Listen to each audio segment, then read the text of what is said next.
எதிர்த்து பேசினாதான் எதிர்கட்சின்னு ப்ரூவ் பண்ண முடியும்னு நினைச்சுக்கிட்டு பேசணும். எதிர்கட்சியை சேர்ந்து எதிர்கட்சி தலைவர் உள்ளிட்ட மாண்புமிகு உறுப்பினர்களுக்கும் நாம ஏதோ ஷூட்டிங்ல இருந்து நேரா வந்து சிஎம் ஆன மாதிரியே சில பேர் ஒரு இமேஜ் கிரியேட் பண்றாங்க.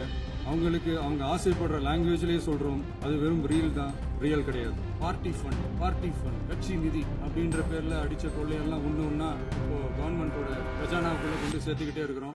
நாம ஆட்சிக்கு வந்து சரியா 40 நாள் ஆகுது. அதுக்குள்ள என்ன செஞ்சீங்கன்னு கேக்குறாங்க. ஒரு லிஸ்ட் ஒன்னு சொல்றேன் கேளுங்க.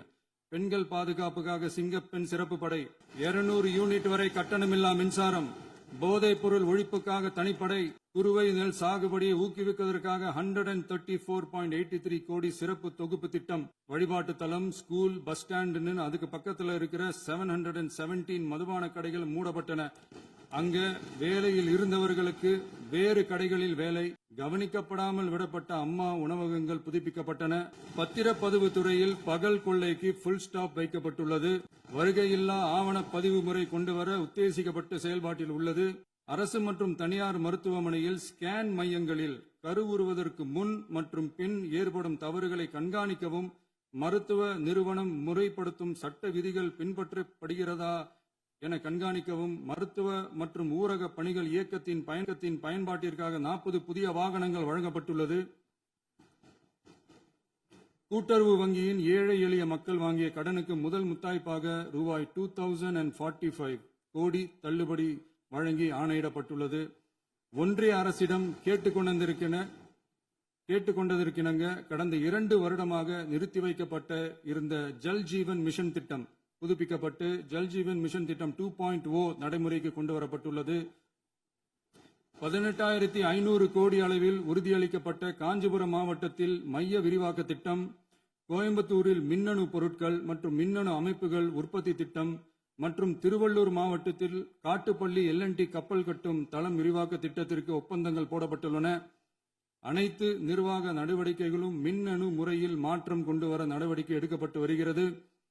சட்டவிரோத கல்குவாரி மற்றும் அனுமதியின்றி கனிமங்களை எடுத்துச் செல்வது தடுக்கப்பட்டுள்ளது.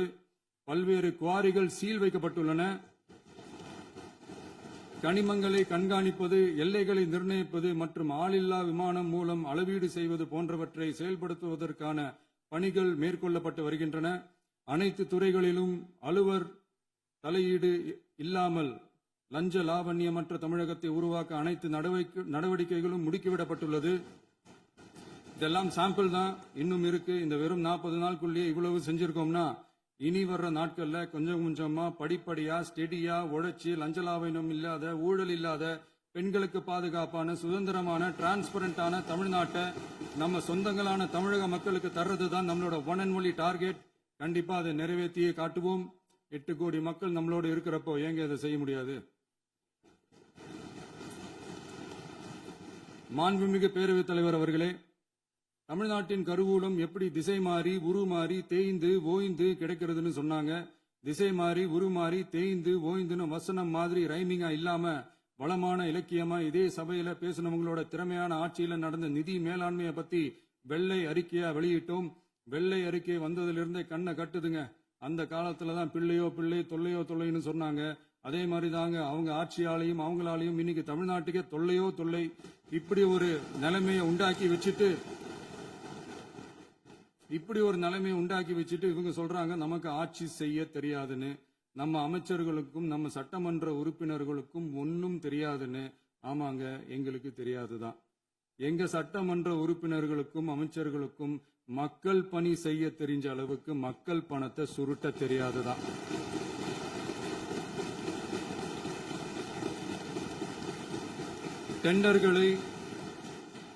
டெண்டர்களை முறைப்படுத்த தெரிஞ்ச அளவுக்கு அதோட ரேட்டை உயர்த்தி ஊழல் செய்ய தெரியாதுதான். பதவி உயர்வு வழங்கவும் பணி இடமாற்றம் கலந்தாய்வு நடத்தவும் தெரியுமே தவிர பதவி உயர்வுக்கும் பணியிட மாற்றத்திற்கும் பணம் பறிக்க தெரியாதுதான். புதிய பணியிடங்கள் உருவாக்க தெரியுமே தவிர அந்த பணியிடங்களை பணத்துக்கு விற்க தெரியாதுதான். கோயில்கள்ல நடக்கிற நிர்வாக சீர்கேட்டை தடுக்க நீங்க பேசுங்க, நீங்க கண்டிப்பா பண்ணுங்க. கோயில்கள்ல நடக்கிற நிர்வாக சீர்கேட்டை தடுக்க தெரியுமே தவிர கோயில் பணத்தை கொள்ளையடிக்க தெரியாதுதான், தங்கத்தை உருக்கி தாரை வார்க்க தெரியாதுதான். கனிம வளத்தை பாதுகாக்க தெரிஞ்ச அளவுக்கு கனிமத்தை வித்து கொள்ளையடிக்க தெரியாதுதான். அரசு வருமானத்தை அரசு கஜானாவுக்கு மாத்த தெரிஞ்ச அளவுக்கு அந்த பணத்தை தனிப்பட்ட கஜானாவுக்கு மடை மாத்த தெரியாதுதான். போதை கலாச்சாரத்தை தடுக்க தெரிஞ்சவங்களுக்கு போதை கலாச்சாரத்தை வளர்க்க தெரியாதுதான். நம்ம குடும்பத்தில் இருக்கிற பாட்டி, அம்மா, அக்கா, தங்கச்சி, குழந்தைங்களை, பெண்களை மதிக்க தெரிஞ்சவங்களுக்கு ஓசி பஸ், 1000 ரூபாய் கேஸ், இப்படிலாம் பேச தெரியாதுதான். எங்க உறுப்பினர்களுக்கும் அமைச்சர்களுக்கும் மக்கள் சேவை தெரிந்த அளவிற்கு சுயநல தேவையை செஞ்சிக்க தெரியாதுதான். அதனாலதான் சொல்றோம், எங்களை பார்த்து எதுவும் தெரியாதுன்னு சொல்றவங்களுக்கு சொல்றோம், இதெல்லாம் எங்களுக்கு தெரியாதுதான். உங்களை மாதிரி முறைகேடுகளை செய்யறத நாங்க தெரிஞ்சுக்கவும் போறதில்ல, தெரிஞ்சுக்கவும் ஆசைப்படல. அத கடைசி வரைக்கும் எங்களுக்கு தெரியாமலே இருந்துட்டு போகட்டும். அதனால நாங்களும் எங்க மக்களும் வெரி வெரி ஹாப்பி தான். மாண்புமிகு பேரவைத் தலைவர் அவர்களே, எதிர்ப்பவர்கள் எதிர்க்கட்சி என்பதற்காக எங்கள் ஆட்சி மீது 1000 பழி போடலாம். ஆனாலும் தமிழக மக்களுக்கு உண்மையை உணர்த்த வேண்டியது நம்மளோட கடமை. மின்வெட்டை பொறுத்தவரை தமிழ்நாடு மின்மிகை மாநிலமாக இருந்தாலும் கடந்த காலங்களில் ஏற்பட்ட நிர்வாக குளறுபடிகளும் மின்சார சாதனங்கள் மற்றும் மின் மாற்றிகளில் ஏற்படும் பழுதாலும் வேண்டுமென்றே சிலரின் நடவடிக்கைகளாலும் இந்த மின்வெட்டிற்கு காரணமாக உள்ளது. மின் விநியோக மீட்பு நடவடிக்கைகளை ஒருங்கிணைப்பதற்காக எதிர்பாராமல் இரவு நேரங்களில் ஏற்படும் மின் தடங்களை விரைந்து சரி செய்வதில் 10 உயர்மட்ட கண்காணிப்பு குழுக்கள் மற்றும் 125 சிறப்பு மின் தடை நீக்க ரோந்து வாகனங்கள் வழங்கப்பட்டு 24 மணி நேரமும் கண்காணிக்கப்படுகிறது. கூடுதலாக தற்போது 77 புதிய மின் தடை நீக்க மையங்களும் உருவாக்கப்பட்டுள்ளன. விரைவில் இந்த மின்வெட்டு நிலைமை அறவே நீக்கப்படும். மாண்புமிகு பேரவைத் தலைவர் அவர்களே, நம்ம விவசாயிகள் எல்லாரும் நம்மளை நல்லா புரிஞ்சுக்கிட்டு தமிழக வெற்றி கழகத்தை ஏத்துக்கிட்டாலும் எதிர்க்கட்சிகளோட தூண்டுதலால சில இடங்கள்ல சில போராட்டங்கள் நடக்குது. எதிர்க்கட்சிகள் என்னதான் சித்து வேலை செஞ்சாலும் விவசாய பெருமக்கள் எல்லாரும் நம்ம ஆட்சி அவங்களுக்கான ஆட்சி தான் நல்லா புரிஞ்சுதான் வச்சிருக்கிறாங்க. இந்த வருஷம் எல்னினோ விளைவா எப்பவும் இருக்கிறத விட இந்த டைம் மழை குறையுங்கிறதையும் நம்ம விவசாயிகள் உணர்ந்துதான் இருப்பாங்க. இருந்தாலும் நம்ம அரசு நம்ம விவசாயிகளோட வாழ்வாதாரத்துக்காக பக்கபலமாகவும் உறுதியாகவும் துணை நிற்கும்ங்கிறத தெரிவிச்சுக்கிறோம். நம்ம தமிழகத்தில் ஏற்கனவே நடந்த அதி அற்புதமான சூப்பரான நிர்வாக திறன் கொண்ட 50 வருஷ அரசியல் அனுபவம் கொண்ட 2.0, 3.0, 4.0 பல 0.0 மாடல் ஆட்சி நடத்த கனவு கண்டவங்களோட அட்டகாசமான ஆட்சிக்காரங்க பல்வேறு விதமான நிதி நெருக்கடியை நம்ம மக்களுக்கும் நமக்கும் பரிசா கொடுத்துட்டு போய் இருந்தாலும் கூட்டுறவு வங்கிகளின் மூலம் 75,000 வரை பயிர்கடன் பெற்று குறு சிறு இதர பெரு விவசாயிகளுக்கு 100% முழுமையான பயிர்கடன் தள்ளுபடியும் 75,000க்கு மேல் கடன் பெற்றவர்களுக்கு குறைந்தபட்சமாக 35,000 பண பயன் கிடைக்கும் அளவிற்கு மொத்தம் 14,43,504 விவசாயிகளுக்கு ரூபாய் 5,932.23 கோடி பயிர்கடன் தள்ளுபடி வழங்கப்பட்டுள்ளது. மாண்புமிகு பேரவைத் தலைவர் அவர்களே, நாம ஒன்றியத்தில் கூட்டுறவு கூட்டாட்சி, மாநிலத்தில் சுயாட்சி என்ற கொள்கையை கொண்டவங்க தான் ஏற்கனவே அறிவிச்சிருக்கிறோம். தற்போதைய ஒன்றிய அரசு சார்ந்த கட்சியுடன் அரசியலில் கொள்கை அளவில் நேர் எதிராக நிக்கிறவங்க தான் நாம. அதே சமயத்தில் எதுக்கெடுத்தாலும் கண்ணை மூடிக்கிட்டு ஒன்றிய அரசோட மோதல் போக்கை விரும்புறவங்க நாம இல்ல. நமக்கு எப்பவுமே தமிழகத்தின் வளர்ச்சி மட்டும்தான் முக்கியம். அதுக்காக நம்மளோட அரசியல் ரீதியான கொள்கைகளையோ மாநில உரிமைகளையோ கொஞ்சம் கூட விட்டு கொடுக்கவே மாட்டோம். அதுல ரொம்ப தெளிவாகவும் உறுதியாகவும் இருக்கிறோம். இனியும் இப்படித்தான் இருப்போம். அதுல ஒருபோதும் மாற்றமே இருக்காது. அதனால இதுல யாரு திசை திருப்ப வேலையில் ஈடுபட்டாலும் அவங்க எல்லாரும் மக்கள் மத்தியில் தோற்பது உறுதி. எனவே நம்ம மக்களுக்கோ சிறுபான்மை சகோதரர்களுக்கோ நம்ம ஆதரவு இயக்கங்களுக்கோ எந்தவித சந்தேகமும் வேண்டாம். நாம் யாரோட டீமும் இல்ல. நாம எப்பவுமே பியூரான பீப்புள்ஸ் டீம். இன்னும் சொல்ல போனா நாம secular team, social justice team. மாண்புமிகு பேரவைத் தலைவர் அவர்களே, அரசு விழாக்கள், கல்வி நிறுவனங்கள் மற்றும் பல அதிகாரப்பூர்வ நிகழ்ச்சிகளோட தொடக்கத்தில் நம்ம தமிழ்தாய் வாழ்த்த பாடுறது தான் வழக்கமா இருக்கு. தமிழ்தாய் வாழ்த்த பொறுத்த வரைக்கும் நம் அரசு இதுல நம்மளோட உறுதியான நிலைப்பாட்டை ஒன்றிய அரசுக்கு மிக தெளிவா தெரிவிச்சிருக்கு. அது இல்லாம இதில் மாநில அரசின் கொள்கைக்கு ஏற்ப ஒன்றிய அரசின் அறிவிக்கையில் திருத்தம் மேற்கொள்ள கோரிக்கையும் விடுக்கப்பட்டுள்ளது. நீட் தேர்வை பொறுத்தவரை கிராமப்புற மற்றும் பொருளாதார ரீதியாக பின்தங்கிய மாணவர்களுக்கு சமமான வாய்ப்பை வழங்குவதில்லை. மருத்துவ கல்வியில் சமூக நீதி மற்றும் சம வாய்ப்பை நீட் பாதிக்கிறது என்பதை உணர்கிறோம். எனவே மருத்துவ படிப்புகளுக்கான சேர்க்கையை 12ஆம் வகுப்பு மதிப்பெண்களின் அடிப்படையில் நடத்த வேண்டும் என்று நமது அரசு வலியுறுத்தி வருகிறது. மத்திய அரசிடம் நீட்டிலிருந்து தமிழ்நாட்டிற்கு விலக்கு வழங்க வேண்டும் என்று கோரிக்கை விடுத்துள்ளது. மாண்புமிகு பேரவைத் தலைவர் அவர்களே, பேரறிஞர் அண்ணா அவர்கள் தலைமையிலான அரசு 1968இல் இருமொழி கொள்கையை நடைமுறைப்படுத்தியது. தமிழ் ஆட்சி மொழி, தமிழ் மொழியை பாதுகாப்பது, மாணவர்களுக்கு ஆங்கிலத்தின் மூலம் உலக அளவிலான வாய்ப்புகளை வழங்குவது, எந்த ஒரு மொழியையும் கட்டாயமாக திணிப்பதை தவிர்ப்பது மற்றும் எதிர்ப்பது, நிலத்தின் மொழி மற்றும் பண்பாட்டு அடையாளத்தை பேணுவது என்பதை நம் தமிழக வெற்றிக் கழக ஆட்சி ஏற்றுக்கொண்டுள்ளது. எனவே தமிழ்நாட்டில் தமிழ் ஆட்சி மொழி மற்றும் இருமொழி கொள்கை என்பதில் நமக்கு மாற்று கருத்தே இல்லை. மாண்புமிகு பேரவைத் தலைவர் அவர்களே, கடந்த 11/6/2026 அன்று நடந்த நிதி ஆயோக் கூட்டத்தில் தமிழ்நாடு அரசின் சார்பாக கலந்து கொண்டு வறுமையற்ற தமிழ்நாடு இயக்கம் உருவாக்க தேவையான நிதியையும், தமிழ்நாட்டுக்கு 2 எய்ம்ஸ் மருத்துவமனைகளை தருமாறும், மருத்துவம் மற்றும் பல் மருத்துவ படிப்பிற்கு 12ஆம் வகுப்பு மதிப்பெண் அடிப்படையில் இடங்களை நிரப்புதல் குறித்தும், செயற்கை நுண்ணறிவு தொடக்க நிறுவன வளர்ப்பு மையங்கள் தமிழ்நாட்டில் அமைக்கவும், இளைஞர் திறன் மற்றும் வேலைவாய்ப்பு இயக்கம் செயல்படுத்த வேண்டியும், பெண்கள் தலைமையிலான வளர்ச்சி குறித்தும், மீனவ சமுதாயங்களின் வாழ்வாதாரம் மற்றும் மீன்பிடி படகுகள் மற்றும் மீனவர்களை விடுவித்தல் குறித்து நிரந்தர நடவடிக்கை எடுக்க வேண்டியும், காலநிலை தாங்கும் தன்மை பெருந்திட்டம் 2045இல் கீழ் விண்வெளி உற்பத்தி மையத்தை தேசிய விண்வெளி உற்பத்தி மையமாக அறிவிக்க கோரியும், தமிழ்நாட்டில் சாலை போக்குவரத்து, நெடுஞ்சாலை மற்றும் ரயில்வே அமைச்சகத்தின் மேம்பாட்டு குறித்தும், அனைத்து கிராமங்களையும் டிஜிட்டல் இணைப்பு வசதி ஏற்படுத்துதல் குறித்தும், கூட்டு குடிநீர் திட்டம் தொடரவும், அரசின் விழாக்களில் தமிழ்தாய் வாழ்த்துக்கான முதலிடத்திற்கான கோரிக்கையும், மேகதாது அணை கட்டுமான நிறுத்தத்தை உறுதிப்படுத்தவும், மாநிலத்தின் மீது மும்மொழி கொள்கையை வற்புறுத்தாமல் புதிய கல்விக் கொள்கையை திணிக்காமல் தமிழகத்திற்கான கல்வித் தொகை ரூபாய் 3284 கோடியை விடுவிக்க கோரியும், ஆண்டுதோறும் 5 லட்சம் இளைஞர்களுக்கு உதவித் தொகையுடன் கூடிய பணியினை தொழில்நுட்ப பயிற்சி வழங்க ஒத்துழைப்பு வழங்குமாறும், ஒகேனக்கல் 3ஆம் கட்ட கூட்டு குடிநீர் திட்டத்திற்கான நிதி ரூபாய் 2283.40 விடுவிக்கவும், வேலை வாய்ப்பு மற்றும் வாழ்வாதாரத்துக்கான உத்தரவாத திட்டத்தின் கீழ் வேலை வாய்ப்புகளை உருவாக்க உடனடி நடவடிக்கை மேற்கொள்ள வேண்டியும் மற்றும் திருக்குறளை தேசிய இலக்கியமாக அறிவிக்குமாறும் தமிழ்நாடு சார்பில் பேசியுள்ளோம் என்பதை தெரிவித்துக் கொள்கிறோம். மாண்புமிகு பேரவைத் தலைவர் அவர்களே, அண்டை மாநிலங்களுடனான நட்புறவு ஒரு மாநிலத்தின் வளர்ச்சிக்கும் நாட்டின் ஒற்றுமைக்கும் மிகவும் அவசியமானது. தமிழ்நாடு தனது அண்டை மாநிலங்களுடன் நதி நீர் பங்கீடு, பொருளாதாரம், கல்வி, கலாச்சாரம் மற்றும் போக்குவரத்து துறைகளில் நல்லுறவை பேணி வருகிறது. பரஸ்பர மரியாதை, ஒத்துழைப்பு மற்றும் கூட்டாட்சி தத்துவத்தின் அடிப்படையில் அண்டை மாநிலங்களுடனான நட்புறவை வலுப்படுத்தவும் நமது ஆட்சியில் காக்கப்படுகிறது. மாண்புமிகு பேரவைத் தலைவர் அவர்களே, சட்டம் ஒழுங்கை பத்தி பேச்சு வந்தது. சட்டம் ஒழுங்கு சரியா இருக்கணும் அப்படின்றதுல எங்களுக்கு மாற்று கருத்தே கிடையாது. கண்டிப்பா லா அண்ட் ஆர்டர் கரெக்டா இருக்கணும், கரெக்டா இருக்கும், இருக்க வைப்போம். அதே மாதிரி பெண்கள் பாதிக்கப்படுறதையும் இங்க யாராலையும் சகிச்சுக்கவே முடியாது. அதுக்கான கடுமையான நடவடிக்கைகள் நம்ம அரசு எடுத்துக்கிட்டு இருக்கிறோம். இந்த சிங்கப்பெண் சிறப்பு அதிரடி படை கூட அதுக்கான ஒரு ஃபர்ஸ்ட் ஸ்டெப் தான்.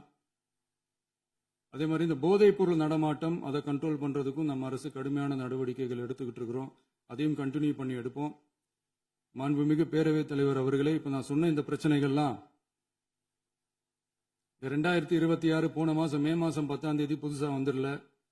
இதெல்லாம் பல வருஷமா இருக்கிற பிரச்சனைகள் தான், பல வருஷமா கண்டுக்காம விட்ட பிரச்சனைகள் தான். இன்னைக்கு எதிர்கட்சிக்காரங்க அதை பத்தி கேட்கும் போது எனக்கு அது அக்கறையா தெரியல, அவதூறு அரசியலா தான் தெரியுது, பழி போடுற அரசியலா தான் தெரியுது. இப்படி அவதூறு பழி போடுறவங்களை பார்த்து ஒன்னே ஒண்ணுதான் கேட்கணும்னு தோணுது. கடந்த 9-10 மாசமா நம்ம ஸ்டேட்ல சட்டம் ஒழுங்கு டிஜிபியே இல்ல. சட்டம் ஒழுங்கு டிஜிபியை போடுங்கன்னு சொல்லி எல்லாம் ஓஞ்சி போயிட்டோம். போன ஆட்சியில நடந்ததுக்கெல்லாம் இப்பதான் விடையே கண்டுபிடிக்கிறோம் நம்ம ஆட்சியில்.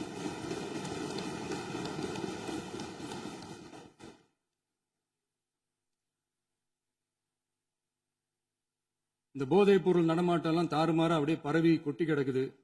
இதெல்லாம் வந்து இனிஷியல் ஸ்டேஜ்லயே யார் கண்ட்ரோல் பண்ணியிருக்கணும்? போலீஸ் டிபார்ட்மெண்ட் அப்ப யார் கையில இருந்தது? இத்தனை கேள்வி நம்மளை பார்த்து கேட்கறாங்களே, ஒரே ஒரு கேள்வி தான் நான் கேட்கணும்னு தோணுது. போலீஸ் டிபார்ட்மெண்ட்டை கையில வச்சுக்கிட்டு பிகினிங்லயே இனிஷியல் ஸ்டேஜ்லயே இந்த போதைப் பொருள் நடமாட்டத்தை ஏன் கண்ட்ரோல் பண்ணல? மனசாட்சி உள்ளவங்க இந்த பிரச்சனையெல்லாம் ஏன் நடக்குதுன்றது அவங்களுக்கே நல்லா தெரியும். இன்னைக்கு வந்து சட்டம் ஒழுங்கை பத்தி கேள்வி கேட்கக்கூடாதா அப்படின்னா தாராளமா கேட்கலாம். இது ஜனநாயக அரசு, மன்னராட்சி எல்லாம் கிடையாது, மனசாட்சி உள்ள மக்களாட்சி. அதனால கேள்வி கேட்கலாம், எல்லாருக்கும் எல்லா உரிமையும் உண்டு. விமர்சனம் செய்யலாம், எல்லாருக்கும் எல்லா உரிமையும் உண்டு. ஆனா நம்ம ஆட்சியில் என்ன நடவடிக்கைகள் எடுத்திருக்கோன்றது தெரிஞ்சுக்கிட்டு அதுக்கு ஏற்ற மாதிரி ஒரு நடுநிலையா பேசுனீங்கன்னா கொஞ்சம் நல்லா இருக்கும். சட்டம் ஒழுங்கை பத்தி யாருக்கு என்ன யோசனை இருந்தாலும், மக்கள் நலனுக்காக யாருக்கு என்ன யோசனை இருந்தாலும் அதை தாராளமாக சொல்லலாம். நம்ம அரசு அது காது கொடுத்து கேட்கும். ஆனா நம்ம அரசினுடைய நிர்வாகத்திறன் அதை பத்தி பேசுறவங்களுக்கு இந்த ஊரடிச்சு உலையில போட்டு ஊழல் மேல ஊழலா செஞ்சுக்கிட்டு அதுல இருந்து தப்பிக்கிறதுக்கு பேர் தான் நிர்வாகத்திறன் அப்படின்னு சொன்னா, அப்படிப்பட்ட ஒரு ஊழல் செய்யற நிர்வாகத்திறனை நம்ம அரசு ஒரு நாளும் செய்யாது. பொட்டி பெட்டியா பணத்தை வச்சுக்கிட்டு பெட்டியை வச்சு எல்லாம் செஞ்சுக்கிட்டு போதைப் பொருள் பாதுகாவல் கழக மாடல் அரசாங்கம் செஞ்ச ஒவ்வொரு ஊழலா வெளியில வந்துகிட்டு இருக்கு. டாஸ்மாக்ல அது என்னப்பா அது பேரு, பார்ட்டி ஃபண்ட் கட்சி நிதி அப்படின்ற பேர்ல அடிச்ச கொள்ளையெல்லாம் ஒண்ணு ஒன்னா இப்போ கவர்மெண்டோட கஜானாவுக்குள்ள கொண்டு சேர்த்துக்கிட்டே இருக்கிறோம். கோர்வையாக நிதானமாக சொல்லிக்கொண்டே இருக்கிறார். நீங்க குறிப்பெடுத்து வைத்துக் கொள்ளுங்கள். பேசி முடித்தவுடன் நான் உங்களுக்கு அவகாசம் தருகிறேன். நீங்க ஒண்ணு ஒண்ணா சொல்லுங்க, என்ன என்பது நீங்க சொல்லுங்க. உங்க சொல்லுகிற வாய்ப்பை நான் உங்களுக்கு தருகிறேன். இப்போது மாண்புமிகு முதலமைச்சர் உங்கள் உரையை தொடரலாம். சில அமைச்சர்கள் குறுக்கிட்டு பேசினாங்க, அதற்கு நீங்க அனுமதி கொடுத்தீங்க. அது மாதிரி இன்னைக்கு முதலமைச்சர் பேசும்போது சில வார்த்தைகள், தவறான வார்த்தைகள் பேசுறாரு. அவர் பார்ட்டி ஃபண்ட் அப்படின்னு சொல்லியிருக்கிறாரு. அவர் அமைச்சர் அந்த பார்ட்டி ஃபண்ட் எந்த பார்ட்டின்னு கூட சொல்ல தைரியம் இருந்தா சொல்லுங்க, நாங்க அதெல்லாம் ஃபேஸ் பண்ண தயாரா இருக்கோம். எதையும் ஆதாரத்தோடு எதையும் பேசுங்க. நீங்க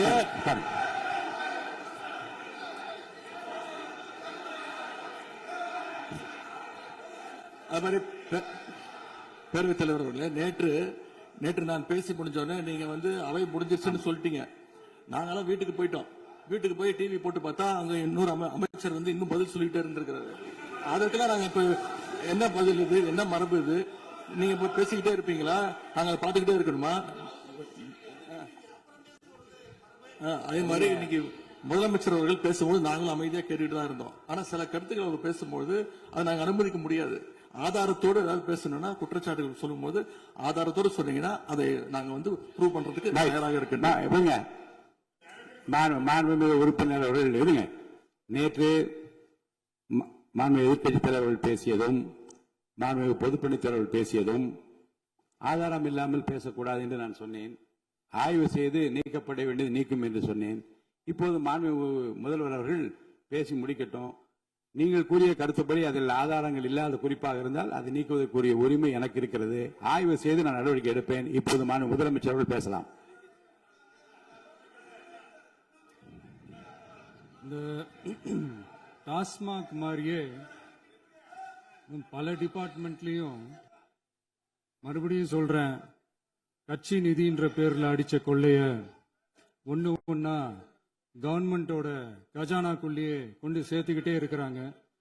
இப்பவும் சொல்றேன், மக்கள் பணத்துல இருந்து ஒரு பைசா கூட தொடமாட்டோம், தொடவும் விடமாட்டோம், தொட்டா விடமாட்டோம். இதுக்கு முன்னாடி தொட்டவங்களையும் விடமாட்டோம்.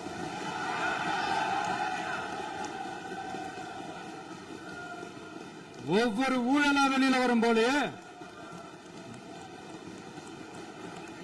ஒவ்வொரு வேஷமா கலைஞ்சிரும் போலயே இங்க இருக்கிற நிறைய பேரு நடுங்கி போய் இதுல நம்ம மேல அவதூறு வேற. இப்ப புதுசா ஒரு வெப்பன் ஒண்ணு கொண்டு வந்திருக்காங்க. அது என்ன தெரியுமா? அவங்க தயவால தான் நம்ம ஆட்சி நடக்குதாம். மக்கள் தயவால இந்த ஆட்சி நடந்துகிட்டு இருக்கு. மனசாட்சி உள்ள சக்திகளோட ஆதரவால இந்த ஆட்சி நடந்துகிட்டு இருக்கு. நாங்க தான் அனுப்பி வச்சோம் அப்படின்றாங்களே, அனுப்பி வச்சவங்களுக்கு மினிஸ்ட்ரியில இடம் கொடுத்தா ஏன் கதறீங்க? ஏன் இவ்வளவு கோவம்? ஏன் இவ்வளவு கதறல்ஸ்? இதுல இன்னொரு முக்கியமான விஷயம், மார்க்சிஸ்ட் கம்யூனிஸ்ட் கட்சி நமக்கு ஆதரவு கொடுத்தது சுயேட்சையா எடுத்த முடிவுன்னு சொல்றாங்க. அதே மாதிரி இந்திய கம்யூனிஸ்ட் கட்சி நமக்கு ஆதரவு கொடுத்தது சுயேட்சையா எடுத்த முடிவுன்னு சொல்றாங்க. இதுல எங்க இருந்து நாங்க தான் அனுப்பி வச்சோம்னா புரியலையே. மக்களுக்கு நல்லா புரியும், எல்லாத்தையும் தெளிவா பார்த்துக்கிட்டு இருக்கிறாங்க.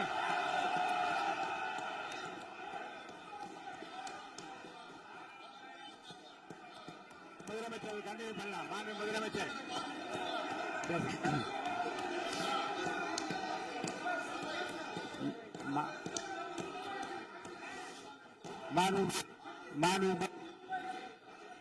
முதலமைச்சர் கண்டினியூ பண்ணலாம்.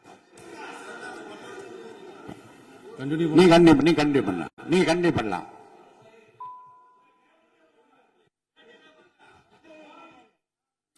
இந்த சமூக நீதி அரசுன்னு சொல்றவங்களை பார்த்து கேட்கிறேன், நம்ம பட்டியலின சகோதரர்களுக்கு எத்தனை அமைச்சர் பதவி கொடுத்தீங்கன்னு கொஞ்சம் சொல்ல முடியுமா? ஆனா நம்மளுடைய அரசுல 8 அமைச்சர் பதவிகள் யாருக்கு? நம்ம பட்டியலின சகோதரர்களுக்கு. எல்லாம் நம்ம அண்ணன், நம்ம தம்பி, நம்ம தங்கச்சிங்க. அண்ணல் அம்பேத்கர் அவர்களுடைய கிட்டத்தட்ட 100 ஆண்டு கால கனவு இப்ப நிறைவேறி இருக்கு. நான் ஏன் கொஞ்சம் சவுண்டா பேசுறேன் அப்படின்னா அவங்களுக்கு கேட்கணும்ன்றதுக்காக தப்பா எடுத்துக்கிறது. அதே மாதிரி பெண்களோட பாதுகாவலர் நாங்க தான் அப்படின்னு சொல்லிக்கிறவங்களை கேட்கிறேன், எத்தனை பெண்களுக்கு அமைச்சர் பதவியில இடம் கொடுத்தீங்க கொஞ்சம் சொல்ல முடியுமா? எங்க அரசுல 4 சகோதரிகளுக்கு அமைச்சர் பதவி கொடுத்திருக்கிறோம்.